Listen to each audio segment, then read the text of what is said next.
alternative. Je dois vraiment préciser plusieurs choses. En premier, les banques de développement. La Banque islamique de développement n'est pas dans le projet, donc c'est la BAD, c'est la BOAD, c'est la FMO, donc la Banque de développement néerlandaise. Et puis, il y a la CBAO qui a une petite participation, qui est une banque commerciale. Ils ont déjà bouclé leur financement, ils ont déjà dépensé 144 millions d'euros sur ce projet, bien avant que le charbon soit plus à la mode et bien avant que le charbon tombe hors faveur de leader mondial. Maintenant, sur ce sujet, moi, je n'ai pas trop de point de vue. Nous, on est agnostique quand il concerne notre combustible. On peut demain, si vous voulez, on peut se convertir au gaz. Mais, comme dit monsieur, il y a un contrat. Si vous voulez que je change, mais pas que je la prenne à la télé sur une déclaration d'un ministre ou d'un représentant. Moi, j'ai un contrat. Si jamais on change les règles applicables au Sénégal, c'est visé dans le contrat. C'est visé comment ? Moi, je vais être récompensée pour les changements que je dois faire pour m'adapter auprès de cette nouvelle règle, etc. Mais il y a des formes, il y a des façons de faire. Moi, je ne dis pas qu'on n'est pas disposé, mais aujourd'hui, on ne peut pas nous dire qu'on est en arrêt parce qu'il y a eu une décision de convertir.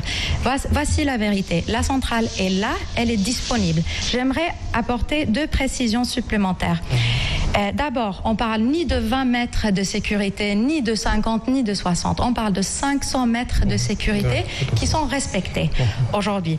Quand le terrain nous a été cédé par l'État de Sénégal, il n'y avait personne sur le site. On a des rapports qui datent depuis 2009 qui montrent qu'au fait, il n'y avait pas d'activité. Aujourd'hui, on prend soin avec Sénélec pour faire en sorte qu'il n'y ait pas d'activité dangereuse qui met les gens à l'abri, qui met l'opposé au fait, qui met les gens en danger à proximité de cet établissement classé, comme vous l'avez très bien défini. Donc aujourd'hui, le respect de 500 mètres de zone de sécurité, c'est respecté. On a notre propre route qui est barrée, qui est fermée, qui empêche l'accès, justement pour physiquement pouvoir empêcher aux gens de venir se mettre face à une zone de danger, une zone industrielle. Ça, c'est une chose. Comme je disais, la centrale, elle est là. Vous me parlez de 60 mégawatts. Je ne sais même pas d'où vous tirez ce chiffre. Ça, c'est une unité de base. Je vais vous expliquer. Les autres unités, c'est plusieurs engins, je pense on dit en français. Vous voyez plusieurs cheminées. Souvent, c'est 20 mégawatts par cheminée ou parfois c'est plus. Donc, vous avez des engins que vous démarrez, vous arrêtez comme une voiture. Si vous arrêtez un, vous pouvez toujours garder 2, etc. Nous, c'est pas ça. C'est une centrale thermique de 125 mégawatts en production globale. Et nous, normalement, on est censé d'avoir l'autorisation de retenir 10 mégawatts pour notre propre besoin interne. Donc, on produit 10 pour nous et 115 pour le réseau.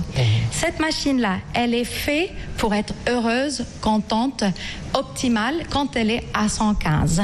Aujourd'hui, si quiconque vient m'imposer une exploitation à 60 mégawatts, ça veut dire qu'on dérange l'équilibre de toute cette machine.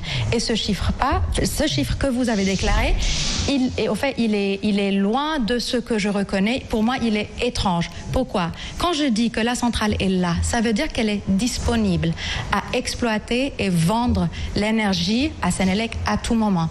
4 fois. On a appelé la centre de dispatching chez Sénélec, c'est eux qui décident qui est autorisé de vendre l'énergie électrique ou pas. Au fait, on était prêt de faire 4 fois, on les a demandé uniquement 3 fois.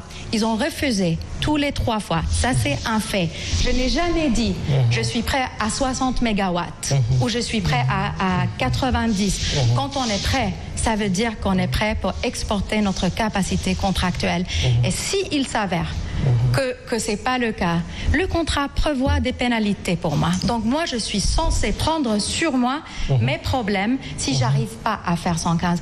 Mais le chiffre de 60 mégawatts que vous avez évoqué, c'est complètement étrange. Je ne reconnais pas du tout. Je ne vois pas d'où ça sort. Et aujourd'hui, c'est mon devoir de parler pour mes collègues, ma communauté à Bargny, pour dire la vérité. Parce qu'il y a tellement des hypothèses qui circulent dans la presse et c'est un vrai devoir que j'ai aujourd'hui de vous raconter. On est là, on est disponible. Vous voulez que je convertis, ça me va. Mais il faut venir me parler et il faut voir qu'est-ce que dit le contrat sur la conversion.